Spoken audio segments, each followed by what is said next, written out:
In the heart of Quezon City, there's a road known to nearly every Filipino, Balete Drive. It's famous, but not for the reasons people would like. For decades, it has been a place of whispered stories, a street where shadows move on their own, where drivers encounter phantom hitchhikers, and where people vanish without a trace.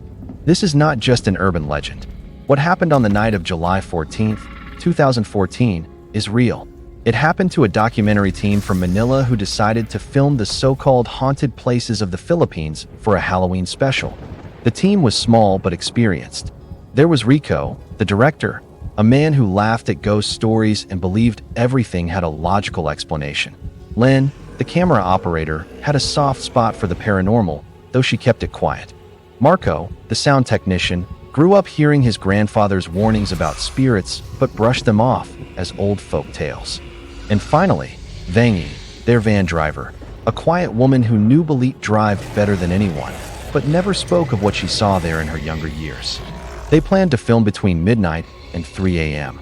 That's the time when, according to local superstition, the boundary between the living and the dead is at its weakest. As they drove into Balete Drive, the night was unusually still. The massive Balete trees lining the road loomed overhead, their branches curling together like dark, skeletal arms. The roots crept along the sidewalks, coiling like veins in the concrete. The air felt heavier than usual. They parked near one of the oldest trees on the road and set up their cameras. Rico laughed nervously as he gave instructions, but Vangi refused to leave the van. She clutched the steering wheel, quietly whispering prayers no one could hear. At 12:47 a.m., Lynn noticed something strange through her camera lens. There, standing in the shadows near the base of the tree, was a figure, a woman in white. Her long black hair covered her face. Lynn blinked, looked away from the camera, and tried to spot the woman with her naked eyes. But there was nothing there. Only through the camera could she see the woman. Lynn's hands trembled as she told Rico, who brushed it off as camera malfunction. But when they reviewed the footage on the camera's screen, the woman was there, clear as day. Her white dress shimmered slightly under the moonlight, but there was something off about her. The van's headlights flickered, and the radio, which was turned off, suddenly crackled with static. Then came the whisper. They couldn't tell where it came from. It was soft, almost like someone whispering directly into their ears, even though no one was nearby. "Can you see me?" The team froze. Marco checked his headphones, thinking it was a recording glitch. But the whisper was not in the headphones.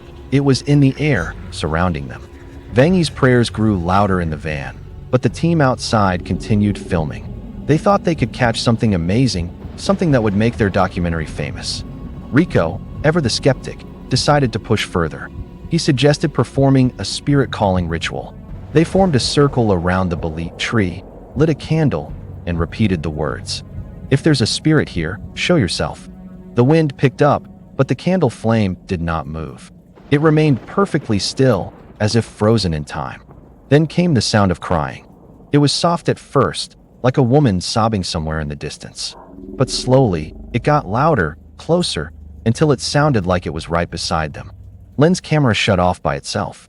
When she turned it back on, the screen showed deep scratches, as if something had clawed the inside of the lens. In the recording, they saw it again. The woman in white was no longer standing still. Her head was tilting, slowly turning toward the camera. When she lifted her face, there were no eyes in her sockets, only deep, dark holes. Rico tried to stop the shoot, but it was too late. The van wouldn't start. Vangi turned the key again and again, but the engine was completely dead. Their phones, their cameras, and even Marco's audio recorder all shut down simultaneously. Then they heard footsteps. Soft, slow, dragging footsteps. But the most terrifying part? The footsteps were coming from inside the van. Rico turned to look at the rearview mirror. There, sitting in the back seat, was the woman in white. Her long black hair draped over her face, and her head was tilted at an unnatural angle. As he watched, her face slowly leaned forward, closer to his ear. "You cannot leave me," she whispered. Vangi collapsed, unconscious. The rest of the team froze, unable to move, unable to scream. When the sun rose hours later, a local tricycle driver found them still in the van, pale and silent. Their equipment was scattered around, their cameras broken, their batteries drained.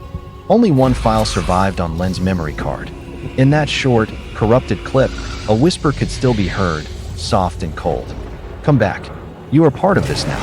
The team never recovered. Len disappeared from the film industry, vanishing from social media, changing her phone number, cutting ties with everyone. Marco returned to his province, refusing to talk about the incident. Some say he now refuses to leave his house after dark. Vangi was never the same again. She no longer speaks. Her family says she sits in her room every night, eyes wide open, staring at the wall, silently mouthing words no one can hear. As for Rico, the director, he became obsessed with the footage. He spent years trying to recover the files from that night. He claimed he could see something in the corrupted data, hidden images between the static.